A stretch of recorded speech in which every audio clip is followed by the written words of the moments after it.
You know how addictions work is you get something and you get a buzz from it. This is booze, this is the drugs, this is sex, this is honor, this is money, whatever it is. But then it wears off. True happiness comes from giving ourselves and our things away. By not detaching from the things of this world, it is impossible to truly attach or latch on to God and the purposes that He has for our lives. By being disattached from God, it is impossible to enjoy anything in this life. The secret of a joyous and fulfilled life is not to try to find joy outside of God, but in God. This is the main point I took away from Bishop Barron while watching this video. In this clip, he talks about two common idolatrous attachments that we can have: money and power. Let's watch this clip together, and be sure to let me know what you think in the comment section below. Suppose you're too attached to money. There are many of us in our culture who are in that situation. It's become a kind of addiction. I never have enough of it. So I strive and strive and strive. People that invest in the stock market, they do fine, but it's not enough. They've got big bank accounts, but they're not big enough. Let's say money has become your preoccupation. Well, agere contra. Give a lot of it away. For how many people in the spiritual life, you look at over the history of the saints, you'll find this move. Maybe Francis of Assisi, most famously, literally handing over all of his possessions, including the clothes on his back. Give away your money. Give away your material things if that's become too much an obsession to you. Suppose, like Ignatius of Loyola, who wanted to be the dashing courtier. You're preoccupied with honor, with being noticed. Everyone's looking at me.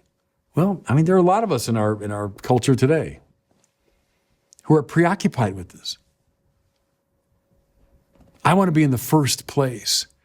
I want to be the one that's in the headlines. I want to be the one who's noticed. Well, if that's your hang-up, agere contra.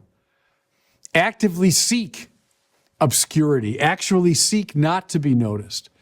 Go in the opposite direction. Okay?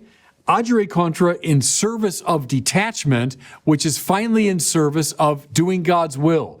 Now, I want to be really clear about that. I want to say that again. So we don't get hung up on this as some kind of puritanical program. It's not that at all.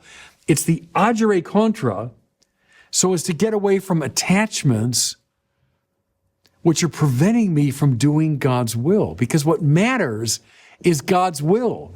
That's why Ignatius says at the beginning of the exercises, Lord, whether I have a long life or short life, I don't care. Whether I'm rich or poor, I don't care. Whether they love me or hate me, I don't care, as long as I'm doing your will. The whole purpose of the exercises is to find that will, to discern the will of God. But to follow it, I've got to be detached. To be detached, I've got to agere contra. That's the program. Okay. All of that is an introduction to this famous story we see in the gospel today. Jesus is at a banquet. And, not a little family supper, but a banquet. A lot of, rich and famous people there. And we have our version of that. Where you go to a formal dinner and all the, the insiders are there. All the big wheels are there. And what does he notice? He noticed how people are actively looking for the most prominent place at the banquet. And again, of fellow sinners, right? We know how this works. You come in the room, a lot of famous people there, and can I get that front table? Can I be with, the glitterati? Can I be with the rich and the famous people? Can I jockey for position so that everybody notices me? We play this game all the time. Jesus says, when you're invited to a wedding banquet, don't recline at the place of honor. Rather, when you're invited, go and take the lowest place. What is he talking about? Avant la lettre, right? Long before Ignatius, he's talking about the agere contra. If this is your temptation, and it is for a lot of us, then purposely and actively move in the opposite direction. Take the lowest place. How often, like when you come into a room like that, you know what I'm talking about, and you feel the temptation, I got to be number one here. Can you say, you know what, on purpose, I'm going to sit at table 135. I'm going to make myself obscure. I'm going to make sure that they don't notice me. Think of how many times, how much energy is spent in our lives jockeying for position. What if we said, I'm going to opt out. I'm just not going to play the game. Well, one thing, you'll throw everybody off, believe me. They'll wonder what is going on. You'll throw everybody off. But also, you're going to find something like freedom.